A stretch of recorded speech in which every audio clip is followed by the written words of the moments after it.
今天傍晚来大门岛的人前图村闲逛，发现一帮人围在水闸旁边，非常的热闹。原来是水闸下面有人在抓鱼，好像还抓了不少呢。我觉得蛮有意思的，所以就拍给大家看一看。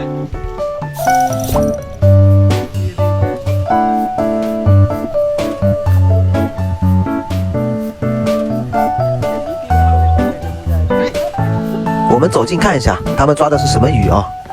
呀，这个不是乌头吗？乌头学名叫鲻鱼，鲻鱼这个肉呢不好吃，它的泥腥味比较重，所以它的价格比较便宜。但是它的鱼质很珍贵，带鱼质的鲻鱼价格就比较贵了。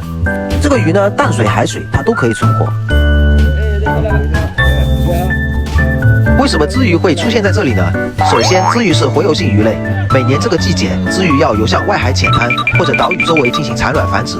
还有鲻鱼本身就喜欢生活在浅海、内湾或者河口水域，这里的水闸正好是个入海口，加上周围呢都是淤泥，鲻鱼冬天又喜欢在水底的淤泥里过冬，所以鲻鱼出现在这里就不奇怪啦。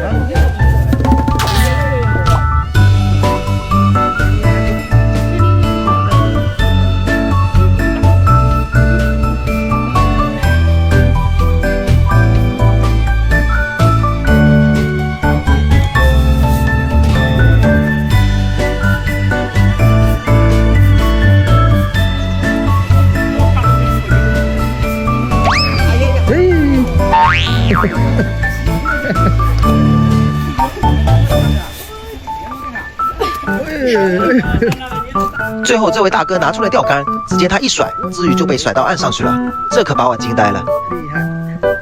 我看他饵料都没有放啊，这都能钓到。走近一看，原来是使用了3爪钩。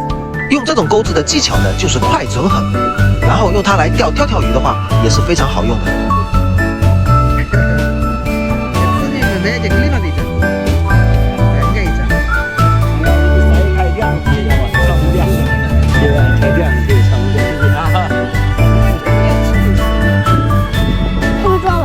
对啊，他们抓完了，我们现在这里逛一下啊。